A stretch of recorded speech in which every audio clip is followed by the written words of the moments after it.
치매라 제대로 하시지도 못하면서. 여러분, 안녕하세요. 저는 올해 82 김미자입니다. 평생을 시집살이하고 자식 키우고 남편을 먼저 보내고 아들 부부와 함께 살고 있습니다. 나는 요즘 자꾸 깜빡깜빡합니다.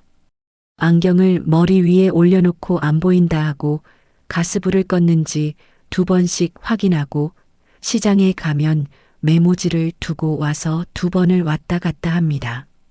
사람들은 그걸 늙었다고 하지요. 치매일까봐 걱정하기도 합니다. 맞아요. 그럴 나이죠. 그런데요, 기억이 흐려진다고 해서 마음까지 흐려지는 건 아니잖아요. 내가 누구였는지, 무얼 지키며 살아왔는지, 이 집의 방마다 어떤 숨이 스며 있는지, 그건 아직 또렷합니다. 오늘 그 또렷함 때문에 제가 겪은 일을 들려드리려 합니다. 혹시 TV에서나 보던 이야기 같다고 하실지 몰라요. 하지만 이건 제 삶에서 실제로 있었던 일입니다. 제가 제일 무서웠던 건 병이 아니라 말입니다. 사람의 마음이 차가워지는 소리였어요. 보이지 않지만 귀에 박히는 소리. 문틈에서 새어나오고 밥상 위 그릇들 사이를 지나가 흩어지는 그 소리요. 처음엔 참았습니다. 나이 든 사람은 참는 게 미덕이라 생각했으니까요. 그런데 어느 날 그 소리가 선을 넘더군요. 그날 이후로 나는 더는 예전의 내가 아니었습니다. 제가 어떻게 스스로를 지켜냈는지 궁금하세요? 바로 제 이야기를 시작해 보겠습니다. 아침마다 저는 늘 먼저 일어나요. 무릎이 시큰거려서 천천히 이불을 걷고 벽을 짚고 일어나죠. 그래도 집안일은 손에서 놓을 수가 없어요. 설거지통 닦아놓고 김치통 뚜껑 살짝 열어 공기 한번 통하게 하고 밥솥 닦아 반짝이게 하는 게 제 하루의 시작이에요. 근데 이 집에서는요, 제가 뭘 해도 고마움은커녕 눈꼴 사납다는 눈빛만 돌아옵니다. 며느리가 제일 서럽게 굴어요. 제가 오늘이 무슨 요일이지? 하고 물으면 피식 웃으면서 이렇게 말합니다. 어머니, 치매신 거 아니에요? 또 까먹으셨어요? 그 말 들을 때마다 가슴이 철렁 내려앉습니다. 그냥 기억이 가끔 헷갈린 것뿐인데 사람들은 치매라고 단정 지어버려요. 아들은 더 답답합니다. 밥상에 앉아 국 한 숟가락 뜨고 말하죠. 엄마 좋은 요양원에 모실게. 거기 가면 편하잖아. 편하다고요? 편하긴 누가 편해요? 듣는 저는 속이 무너져 내리는데 저는 말 한마디 못하고 고개만 끄덕입니다. 그래야 싸움이 안 나니까요. 하지만 속으로는 불덩이 같은 게 훅 치밀어 올라요. 여러분도 아시죠? 나이 들어도 속은 뜨겁다는 거. 그날도 며느리가 장을 보고 와서 가방을 탁 하고 식탁 위에 내리치듯 내려놓았어요. 제가 조심스레 옆으로 치워주니까 더 큰 소리로 탁 하고 다시 올려놓더라고요. 치우지 말라니까요, 어머니. 어차피 금방 또 나가야 돼요. 순간 제 손이 덜덜 떨렸습니다. 내가 이 집에서 짐짝인가? 그런 생각이 들더군요. 괜히 같이 살자고 했나 후회도 되었습니다. 남편이 가고 난 후 외롭던 차에 아들네가 전세 기간이 만료되었는데 연로한 엄마가 걱정되기도 하니 함께 살면 어떻겠냐고 하기에 좋다고 했습니다. 애들이 커가는 걸 함께한 큰 집에 혼자 덩그라니 남겨진 것이 무섭기도 쓸쓸하기도 했거든요. 밤이 되면 집은 고요해집니다. 다들 방에 들어가 문 닫아버리고 저는 혼자 거실에 앉아 뜨개질을 해요. 바늘을 움직이는 동안에는 그나마 마음이 진정되거든요. 그날도 아침밥을 차려놓고 멀찍이 의자에 앉아 있었어요. 예전 같으면 어머니, 같이 드세요. 하면서 젓가락을 챙겨주던 며느리였는데 요즘은 눈길조차 주지 않아요. 엄마 밥은 좀 알아서 드셔. 우린 바쁘니까. 아들은 그렇게 말하고 신문을 펼치더군요. 며느리는 그 옆에서 더 노골적이었지요. 치매라 말해도 모르시잖아. 아유, 저 혼자 힘들어 죽겠어요. 빨리 요양원에 보내던지. 언제까지 이렇게 둬요? 여러분, 그 말이 어떤 건지 아세요? 한 집에서 같이 밥을 먹는 며느리 입에서 제 앞에서 서슴없이 나오는 소리예요. 저는 그저 웃는 척했지만 가슴 속에서는 피가 쏟아지는 것 같았어요. 그날 저녁 반찬통을 꺼내다 김치 국물이 조금 흘렀습니다. 손이 떨려서 뚜껑을 제대로 못 닫았던 거죠. 며느리는 그걸 보고 소리를 질렀습니다. 어머니, 제발 가만히 계세요. 손만 대면 일이 2배가 된다니까요. 아들은 그 말을 듣고도 말리지 않았습니다. 오히려 고개만 끄덕이며 중얼거렸지요. 엄마, 이제 집안일 그만하시고 편하게 계세요. 아니, 그냥 요양원에 들어가시는 게 나을지도 몰라. 그 순간 저는 제 존재가 이 집에서 얼마나 작은 건지, 얼마나 무가치하게 여겨지는 건지 절실히 느꼈습니다. 평생 자식 위해 희생하며 살아왔는데 늙었다고, 기억이 가끔 흐려진다고 짐짝으로 취급받는 겁니다. 며느리는 집안일도 슬쩍슬쩍 저한테 떠넘겼습니다. 어머니, 설거지 좀 해두세요. 저 일하느라 힘들어서요, 어머니. 빨래 널어두세요. 저는 나가봐야 해요. 그런데 조금이라도 마음에 안 들면 이렇게 말합니다. 치매라서 제대로 못하신 거잖아요. 제가 2번 하느라 더 힘들어요. 여러분, 참 억울하지 않겠습니까? 시키긴 시키고 해놓으면 치매라 못했다고 핀잔을 주고, 그럴 땐 속에서 치밀어 오르는 걸 꾹 참으며 그저 고개를 숙일 수밖에 없었어요. 아들은 늘 말끝마다 재산 이야기를 꺼냈습니다. 엄마, 재산 정리하시고 요양원 가시는 게 편해. 우리도 마음이 놓이고. 저는 대답하지 않았습니다. 대답하는 순간 더 서러워질까 봐요. 저녁밥을 먹고 나면 저는 늘 거실 구석에 앉아 뜨개질을 했습니다. 텔레비전 소리에 며느리의 한숨소리, 그런 소음 속에서도 바늘이 오가는 순간만은 제 마음을 붙잡아줬어요. 뜨개질하다가 봤습니다. 거실 한쪽 TV장 밑에 아주 작은 붉은 불빛을 깜빡깜빡. 이상하게 마음이 편해졌어요. 마치 누군가 제 억울한 속마음을 저 불빛이 다 보고 있다는 느낌이 들더군요. 며느리는 늘 제게 말했습니다. 어머니, 치매라서. 다 까먹으시겠지만 우리끼리 얘기한 거 밖에 나가선 절대 말씀하지 마세요. 괜히 오해만 생겨요. 저는 대답하지 않았습니다. 대답하면 또 뭔가 빌미가 될까봐 그냥 눈만 감고 있었습니다. 그런데 속으론 이렇게 말했지요. 그래, 다 잊은 척 할게. 모른 척 할게. 하지만 나는 다 듣고 있어. 밤이 깊어지고 그 정막 속에서 며느리의 낮은 말소리가 문틈으로 흘러나왔습니다. 여보, 이번에 집 정리하고 어머니 도장만 받으면 우리도 새 시작할 수 있어. 그래, 엄마는 어차피 치매라. 기억도 못해. 금방 끝나. 저는 귀를 막고 싶었습니다. 그 말들이 제 심장으로 파고들었습니다. 이제 와서 돌이켜보면 그때의 저는 겉으로는 무표정이었지만 속으론 불덩이였어요. 며느리의 폭언, 아들의 무심함, 그 모든 게 제 몸과 마음을 핥히었지만 저는 끝까지 견뎠습니다. 여러분, 저는 알고 있었어요. 언젠가는, 반드시 언젠가는 이 무시와 방치의 대가를 그들이 치르게 되리라는 거리요. 그리고 그날은 생각보다 훨씬 빨리 찾아왔습니다. 그날은 평소보다 이른 아침이었어요. 저는 늘 그렇듯 거실 구석에서 뜨개질을 하고 있었죠. 며느리는 출근 준비를 하느라 분주했고 아들은 무표정하게 신발을 신고 나가버렸습니다. 문이 쿵 하고 닫히는 소리가 들리자 집안은 순식간에 고요해졌어요.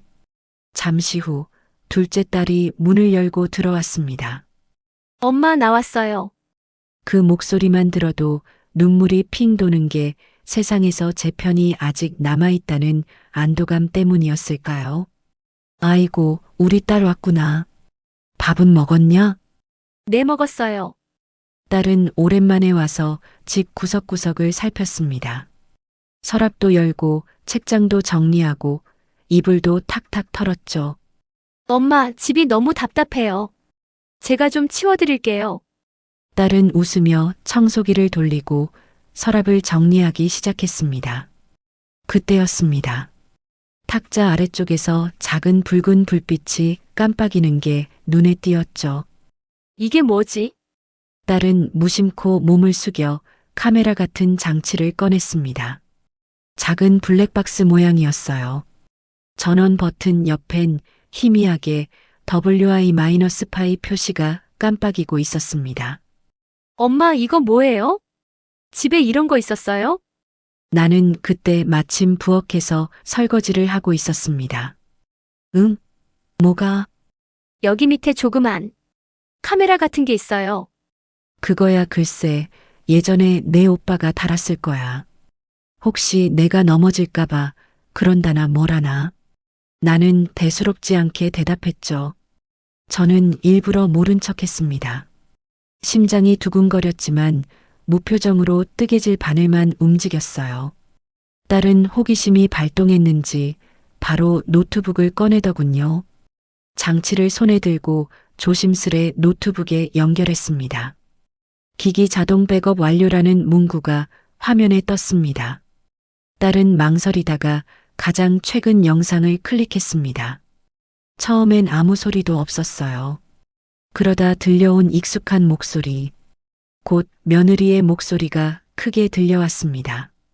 어머니, 제발 손대지 마세요. 치매라서 제대로 못 하시잖아요. 그 뒤로 아들의 목소리가 이어졌습니다. 재산만 정리되면 요양원 보내면 되잖아. 딸의 얼굴빛이 하얗게 질렸습니다. 딸은 입을 다물지 못한 채 한참 동안 모니터를 바라봤습니다. 영상 속의 엄마는 아무 말 없이 앉아 있었어요. 욕설이 오가는데도 미동조차 없이. 엄마가 이런 일을 겪고 계셨다고? 딸은 입술을 떨며 말했습니다. 저는 대답하지 않았습니다.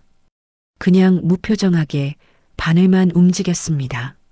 하지만 손이 덜덜 떨려 실이 자꾸만 빠져나갔습니다.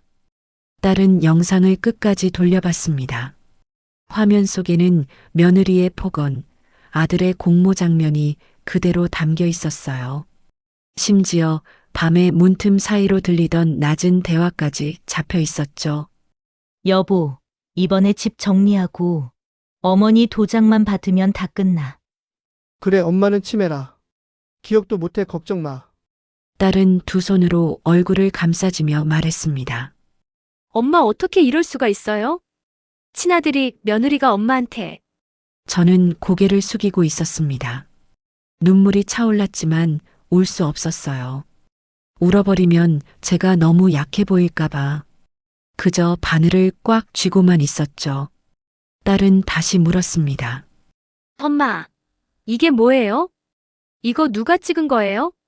그 질문에 저는 아무 대답도 하지 않았습니다. 무표정. 그것만이 제가 선택한 태도였어요. 딸은 혼란스러워했어요. 엄마, 제발 말 좀 해주세요. 이거 그냥 넘어가면 안 돼요. 엄마가 이렇게 당하는데 제가 어떻게 가만히 있어요? 하지만 저는 여전히 바늘만 움직였습니다. 사실 제 속은 불길처럼 타오르고 있었지만 아직은 말할 때가 아니었거든요. 딸은 가방에서 뭔가를 꺼내 노트북에 연결시키고는 뽑았습니다. 그걸 손에 꼭 쥐고 결심한 듯 말했어요. 엄마, 제가 이거 가지고 있을게요. 이건 반드시 써야 돼요. 이 사람들 그냥 두면 안 돼요. 저는 고개를 천천히 끄덕였습니다. 그게 제가 할 수 있는 유일한 대답이었죠. 엄마, 너무 서럽고 힘드셨죠? 근데 이제 끝났어요. 제가 다 밝혀낼게요. 그 말에 제 눈에서 결국 눈물이 한 줄기 흘러내렸습니다. 하지만 저는 속으로 생각했죠. 얘야, 내가 본 건 아직 시작일 뿐이란다. 진짜 이야기는 아직 남아있단다. 그리고 그날 밤 모두가 잠든 후 거실 불빛이 꺼졌을 때 구석에서 그 작은 붉은 불빛이 여전히 깜빡이고 있었습니다. 저는 속으로 중얼거렸습니다. 그래, 이제 곧 때가 오겠지. 내가 무력해 보일지 몰라도 진실은 이미 다 찍혔다. 다음 날 아침 둘째 딸은 눈이 벌겋게 부은 채로 다시 집에 왔습니다. 아마 밤새 영상을 돌려보며 잠을 못 잔 모양이었어요.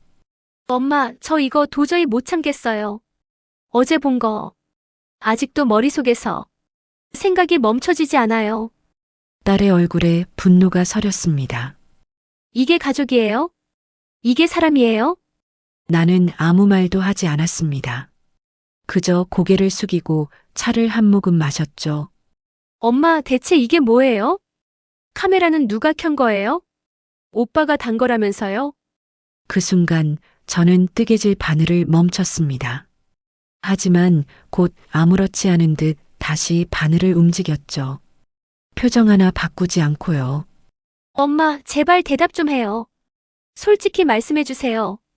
딸은 절망한 듯 제 얼굴을 봤습니다. 저는 무표정하게 고개만 살짝 저었습니다. 나 모르겠다. 입술에서 겨우 나온 말은 그것뿐이었어요. 딸은 더 답답해했습니다. 엄마, 이거 장난 아니에요. 며느리인 언니가 엄마한테 욕하는 건 그렇다 쳐요. 근데 오빠가 엄마 재산만 정리되면 요양원에 보내자고 한 거 그게 다 지켰잖아요. 엄마는 어떻게 이렇게 가만히 계실 수가 있어요? 그 목소리에는 눈물과 분노가 뒤섞여 있었습니다. 엄마, 저는 진짜 너무 충격이에요. 어떻게 친오빠가 엄마 아들이 그렇게 할 수가 있어요? 저는 아무 말도 하지 않았습니다. 가슴은 요동치는데 얼굴은 여전히 무표정. 마치 돌처럼 굳어있는 제 모습이 딸을 더 혼란스럽게 만들었을 겁니다. 저는 고개만 숙인 채 말없이 앉아 있었습니다. 속으로는 이렇게 외쳤죠. 얘야, 조금만 더 기다려다오. 모든 건 때가 되면 밝혀질 거야. 지금은 말할 때가 아니란다. 엄마 진짜 모르는 거예요? 아니면 저한테 숨기는 거예요? 그 질문에 저는 바늘을 꼭 쥐며 눈을 감았습니다. 딸은 더는 참을 수 없었는지 결심을 내렸습니다. 엄마, 이거 그냥 넘어가면 안 돼요. 가족 모임을 열어요. 다 모아놓고 제가 직접 이 영상 틀 거예요. 그 사람들이 뭐라 변명하는지 두 눈으로 보고 싶어요. 그 말을 들었을 때 제 가슴이 철렁 내려앉았습니다. 하지만 저는 딸을 말리지 않았습니다. 그저 고개를 천천히 끄덕였습니다. 그날 밤 집은 고요했지만 제 마음은 요동쳤습니다. 이제 곧 드러나겠구나. 하지만 모두가 예상하는 방식은 아닐 거다. 구석에서 여전히 붉은 불빛이 깜빡였습니다. 그 불빛을 보며 저는 속으로 되뇌었어요. 그래, 곧 알게 되겠지. 딸도 아들도 며느리도 누가 진짜 속은 건지. 다음 날 아침 딸은 단호한 얼굴로 말했습니다. 엄마, 제가 가족들 불러 모을게요. 이번 주말에 다 모이라고 할 거예요. 엄마도 계셔야 해요. 주말이 다가오기 전 며칠 동안 집안은 겉으로는 평범했지만 속으로는 숨막히는 긴장감이 돌았습니다. 아들과 며느리는 여전히 저를 치매 노인으로 대했습니다. 어머니, 이거 아침 드셨어요? 아니 드셨는지도 모르시겠지? 며느리가 비아냥대며 국을 탁탁 푸는 모습에 저는 아무 대꾸도 하지 않았습니다. 아들은 서류 가방을 챙기며 툭 던지듯 말했습니다. 엄마 재산 정리 얘기. 이번 주 안에 마무리하자. 도장만 찍으면 돼. 이제 요양원 들어가시면 엄마도 편하고 우리도 편하고. 저는 고개만 끄덕였습니다. 얼굴은 무표정했지만 속은 부글부글 끓어올랐습니다. 그래, 내가 다 모른다고 믿어라. 속으로는 그렇게 중얼거렸습니다. 오후에 딸이 다시 집에 왔습니다. 눈빛은 결연했습니다. 엄마, 이번 주말 가족 모임 잡았어요. 오빠랑 새언니 다 불러놨어요. 제가 모두가 모인 자리에서 이 영상 다 보여줄 거예요. 저는 바늘을 쥔 손에 힘을 꽉 주었습니다. 뜨개질은 더 이상 이어지지 않았습니다. 실마디가 바늘에서 빠져나갔는데도 저는 그냥 놔두었습니다. 엄마, 이제 숨기지 마세요. 제가 다 할게요. 엄마는 그냥 옆에만 계세요. 딸은 결심한 듯 말했습니다. 며칠 동안 딸은 집에 와서 계속 증거를 정리했습니다. 메모리 카드 안에 있는 영상을 하나하나 확인하고 필요한 부분을 표시하며 준비했어요. 엄마, 여기 보세요. 새언니가 욕하는 장면, 오빠가 돈 얘기하는 장면. 다 있어요. 이거 보여주면 아무 변명도 못 할 거예요. 저는 여전히 무표정하게 앉아 있었습니다. 하지만 가슴속에서는 뜨거운 불길이 더 크게 타올랐습니다. 한편 아들과 며느리는 전혀 눈치채지 못한 채 방심하고 있었습니다. 여보, 어머니 치매라. 다 잊어버리잖아. 걱정할 거 없어. 그러니까 이번에 확실하게 끝내자. 중개인도 준비됐다잖아. 그 말들을 저는 문틈 너머로 다 들었습니다.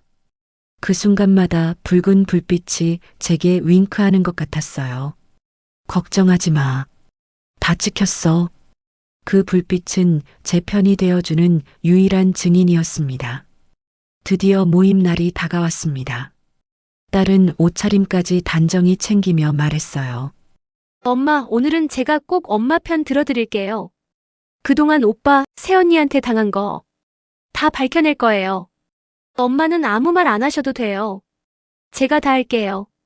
저는 고개를 끄덕이며 속으로는 생각했죠. 얘야, 오늘은 내가 알던 엄마가 아니라는 걸 보게 될 거다. 주말 저녁 식탁 위에는 평소보다 조금 더 성의 있게 차려진 반찬들이 놓여 있었습니다.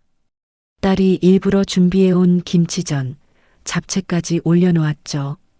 겉보기엔 화목한 가족 모임 같았지만 공기 속엔 묘한 긴장감이 흘렀습니다. 아들은 숟가락을 들면서 대수롭지 않게 말했습니다. 이런 자리 오랜만이네. 근데 무슨 얘기를 하려고 모인 거야? 며느리가 옆에서 거들었습니다. 그러게요, 어머니는 치매라. 기억도 못 하시는데 뭐 특별히 할 얘기라도 있어요? 저는 무표정으로 밥만 뜨고 있었습니다.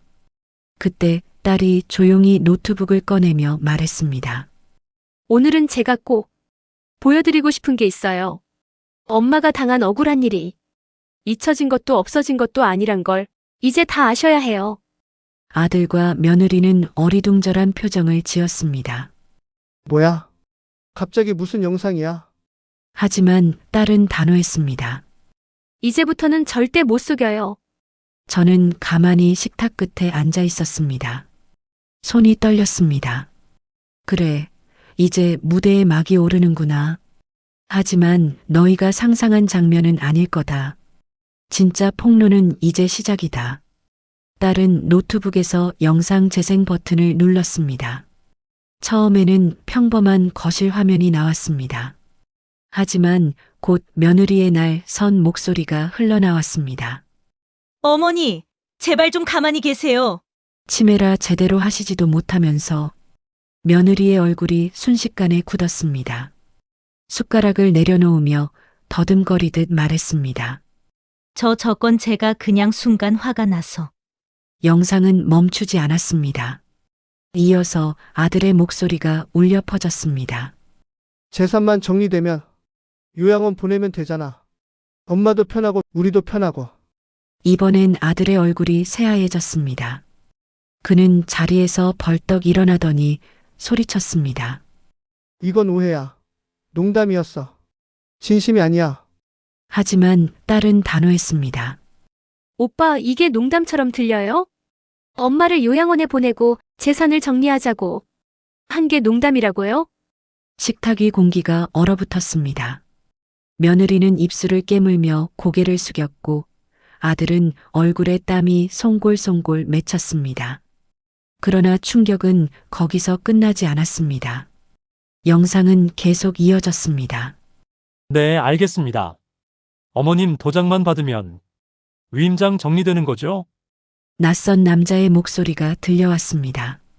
중년 남성 특유의 낮고 차분한 톤이었죠. 순간 식탁에 있던 모든 사람이 숨을 멈춘 듯 조용해졌습니다. 이 목소리 누구야? 딸이 화면을 멈추고 소리를 높였습니다. 이 목소리 누구예요? 오빠, 새언니 이게 뭐예요? 집까지 뺏을 생각이었어요? 아들과 며느리는 얼굴이 사색이 되었습니다. 아들은 손사래를 치며 더듬거리듯 말했습니다. 그건 그냥 중개인하는 친한 후배랑 이야기한 거야. 오해할 필요 없어. 그냥 상담 정도였어. 그러나 영상은 이미 진실을 다 보여주고 있었습니다. 낯선 남자는 분명히 말했죠. 위임장만 확보되면 진명의도 금방 옮길 수 있습니다. 딸은 자리에서 벌떡 일어나 소리쳤습니다. 엄마 집을 빼앗으려고 중개인까지 끌어들인 거예요? 이게 가족이에요? 피부치가 맞아요? 며느리는 얼굴이 빨개지더니 결국 울먹였습니다. 아니에요. 오해예요.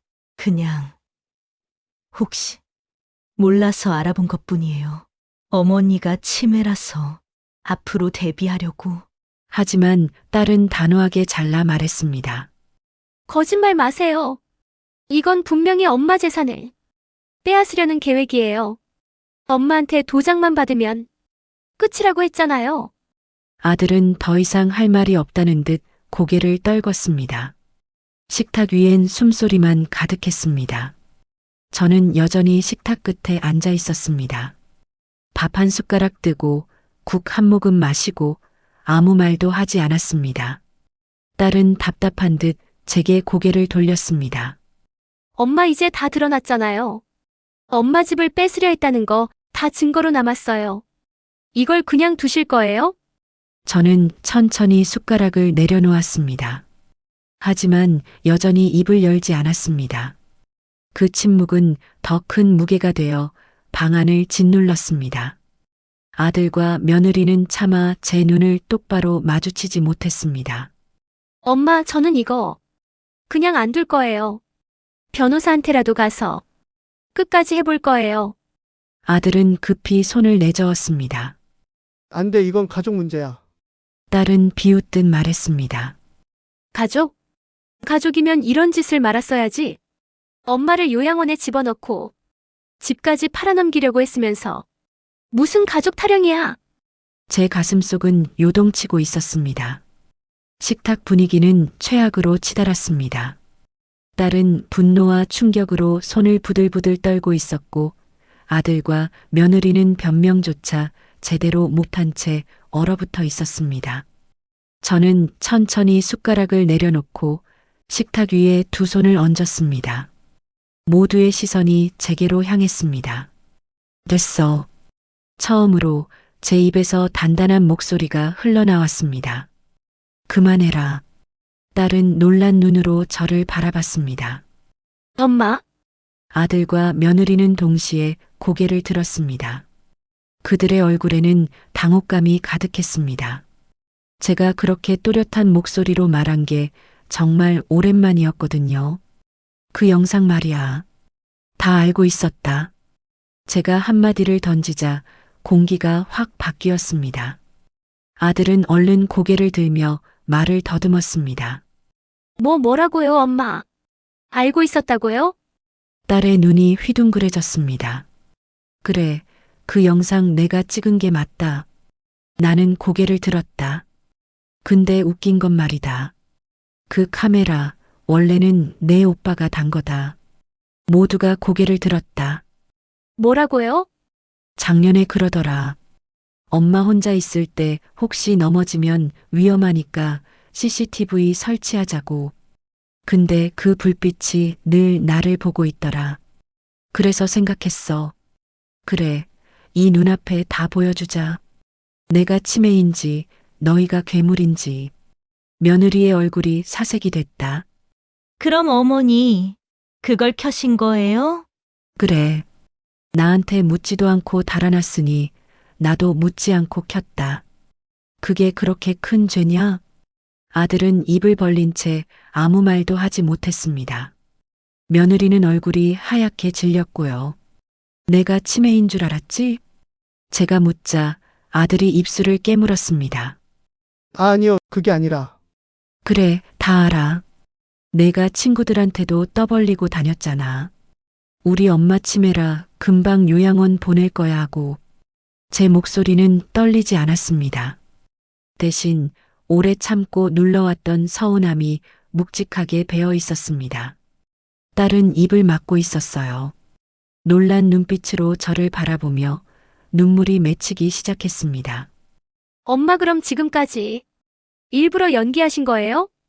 저는 조용히 미소를 지었습니다. 그래. 건망증은 좀 있었지만 치매는 아니었다. 내가 잊은 척한 거다. 며느리가 떨리는 목소리로 말을 꺼냈습니다.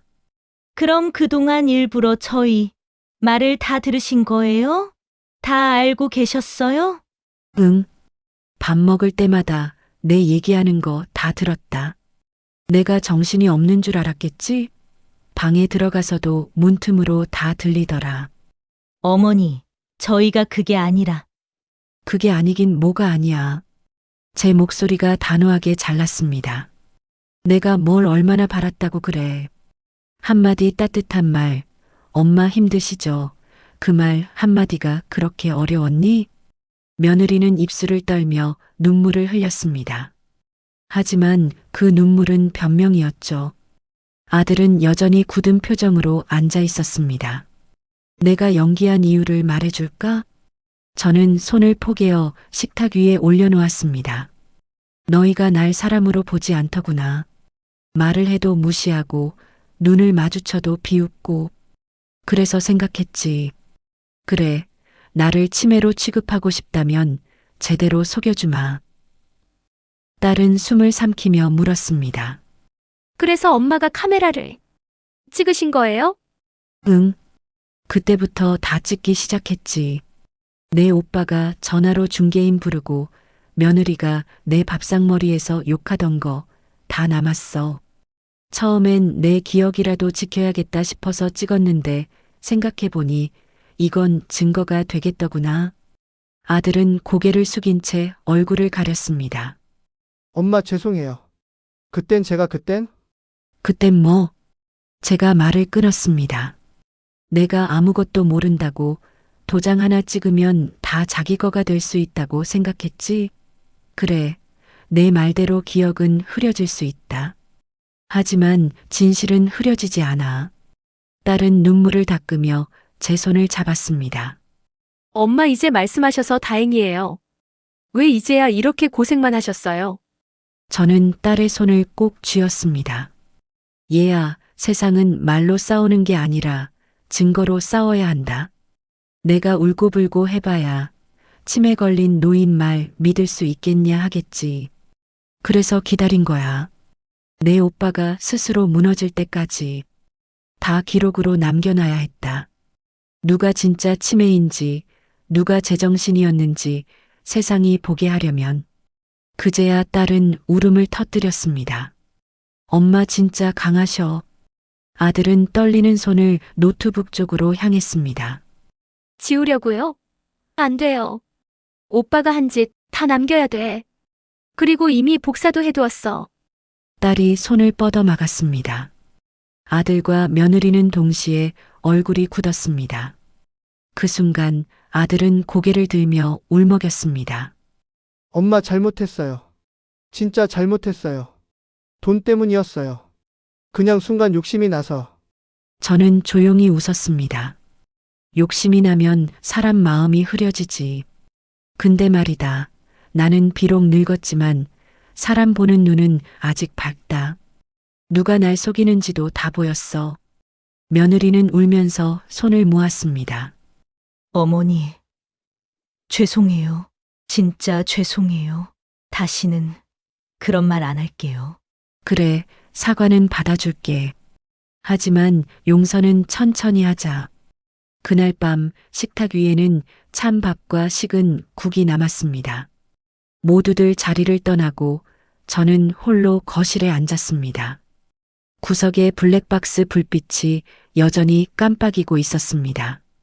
나는 그 앞에 다가가 손끝으로 살짝 닦아냈습니다. 고마워. 입안에서 조용히 흘러나온 한마디. 그 불빛은 한 번 더 깜빡이며 대답하듯 반짝였죠. 이제 끝났어. 저는 속으로 그렇게 중얼거렸습니다. 속은 건 내가 아니야. 너희들이었지. 밤새 비가 내렸습니다. 천장에서 떨어지는 물소리, 낡은 창틀에 부딪히는 빗방울 소리. 그 소리가 마치 지난 세월 동안 쌓였던 울분을 씻어내리는 것 같았어요. 나는 그 소리를 들으며 조용히 앉아 있었습니다. 방 한켠엔 아직도 노트북이 켜져 있었고 화면에는 정지된 영상이 떠 있었습니다. 며느리의 굳은 표정, 아들의 떨리는 입술. 그 모습이 마치 내 마음속 깊은 곳에 찍혀버린 한 장의 사진 같았습니다. 다음 날 아침 아들과 며느리는 조심스럽게 방으로 들어왔습니다. 엄마, 아들의 목소리는 낮고 잠겨 있었습니다. 며느리는 울다가 부은 눈으로 제 앞에 서 있었습니다. 어머니, 죄송해요. 정말 죄송해요. 잘못했어요. 저는 조용히 고개를 들었습니다. 그래, 사람은 누구나 욕심이 있지. 근데 말이야, 그 욕심을 부모한테 이런 식으로 부릴 수 있는 거니? 그 말에 며느리는 눈물을 흘리며 무릎을 꿇었습니다. 다시는 그런 짓 안 할게요. 제 잘못이에요. 어머니, 아들은 입을 때려다가 아무 말도 못하고 눈을 감았습니다. 저는 천천히 자리에서 일어났습니다. 됐어. 일어나. 무릎 꿇을 필요 없어. 이미 벌은 다 받았어. 평생 잊지 못할 거잖아. 내 목소리는 차분했지만 그 안엔 더 이상 미움도 분노도 없었습니다. 그 대신 아주 오래 참고 나서야 찾아오는 평온함이 있었습니다. 며느리가 조심스럽게 물었습니다. 어머니, 그럼 앞으로 저희는 어떻게 해야? 앞으로 내가 웃었어요. 앞으로는 각자 알아서 살자. 무슨 말씀이세요? 아들이 고개를 들었습니다. 엄마, 그럼 우리랑 같이 안 사실 거예요? 그래. 나는 담담하게 대답했어요. 이제 그만 너희랑 살기도 지쳤다. 나 혼자 살면 마음이 편하겠지. 내가 말했잖아. 요양원이 편하다고. 그 말을 들은 아들은 머리를 푹 숙였습니다. 요양원은 아니야. 하지만 이 집도 아니야. 나한테 남은 시간은 길지 않지만 적어도 남의 눈치 안 보고 살고 싶다. 며느리가 흐느끼며 제 손을 붙잡았습니다. 어머니, 죄송해요. 정말로 그때 몰랐어요. 어머니 마음이 얼마나 외로우셨는지. 이제 알았으면 됐다. 늙으면 말이다. 밥상 위보다 마음 위가 더 허전해. 그 허전함을 메워주는 게 가족이었는데 그걸 내가 깼다. 그녀는 고개를 숙였습니다. 나는 그 손을 살짝 떼며 부드럽게 말했죠. 미안하단 말, 이제 그만해라. 내가 울면 내 마음만 더 흔들린다. 그날 오후 딸이 다시 왔습니다. 작은 캐리어 하나를 들고 말이죠. 엄마, 준비 다 됐어요. 짐은 제가 챙겼어요. 그래, 잘했다. 나는 웃으며 고개를 끄덕였습니다. 아들과 며느리는 현관 앞에서 말없이 서 있었습니다. 나는 신발을 신으면서 그들을 한번 바라봤습니다. 이 집에 있을 때는 숨이 막혔는데 나가려니 가슴이 시원하구나. 이 집은 내놓을 테니 그리 알아라. 그 말에 며느리가 다시 울음을 터뜨렸습니다. 어머니, 제발 저희에게 기회를 주세요. 다시 잘해볼게요. 나는 신발끈을 묶으며 고개를 저었습니다. 밖으로 나가니 비는 이미 그쳐 있었고 공기가 깨끗했습니다. 하늘은 흐렸지만 내 마음은 오랜만에 맑았어요. 딸이 제 옆에서 조심스레 물었습니다. 엄마, 이제 어떻게 하실 거예요? 바닷가 근처에 방 하나 얻으련다. 햇살 좋고 창문 열면 바람이 바로 들어오는 곳. 혼자 사시려고요? 그래. 평생 가족 위에 살았으니까 이제는 나 위에 좀 살아야지. 딸은 제 손을 꼭 잡았습니다. 엄마, 진짜 멋지세요. 저 엄마 존경해요. 나는 웃었습니다. 존경까진 됐고 너나 잘 살아라. 남의 말 휘둘리지 말고 너 자신 지켜라. 딸 집에서 머무른 며칠 뒤 나는 새 집으로 이사했습니다. 작은 방 한 칸짜리였지만 햇빛이 잘 들었고 창문 밖으론 파란 하늘이 보였어요. 벽에는 내가 직접 붙인 사진이 몇 장 있었습니다. 남편의 젊은 시절 사진, 어린 아들, 딸의 웃는 얼굴, 그리고 마지막엔 딸과 함께 찍은 최근 사진 한 장. 그날 밤 나는 창가에 앉아 생각했습니다. 결국 속은 건 내가 아니고 너희들이었다. 며칠 뒤 딸에게서 전화가 왔습니다. 엄마, 오빠랑 새언니가 엄청 후회하고 있대요. 계속 엄마 한번 찾아뵙고 싶대요. 그래, 그럴 줄 알았다. 그래도 만나보실래요? 나는 창문 밖으로 눈길을 던지며 웃었습니다. 아니, 아직은 아니다. 용서라는 것도 때가 있거든. 며칠 후 아들은 직접 찾아왔습니다. 현관 앞에서 오랫동안 머뭇거리다 결국 문틈으로 봉투 하나를 넣고 갔습니다. 봉투 안에는 짧은 편지가 들어 있었습니다. 엄마 죄송합니다. 그날 엄마가 아무 말 없이 밥을 뜨시던 모습이 계속 생각납니다. 세상에서 내가 제일 사랑했던 사람을 제일 잔인하게 대했어요. 이건 제가 평생 짊어질 벌입니다. 엄마 부디 건강하세요. 나는 편지를 읽고 나서 눈을 감았습니다. 그래, 그게 내 벌이다. 창문 밖에서 바람이 불어 커튼이 살짝 흔들렸습니다. 그 바람이 마치 누군가의 손길처럼 내 어깨를 스쳤습니다. 나는 조용히 웃었습니다. 이제 더는 외롭지 않았습니다. 왜냐면 나는 나 자신을 되찾았으니까요.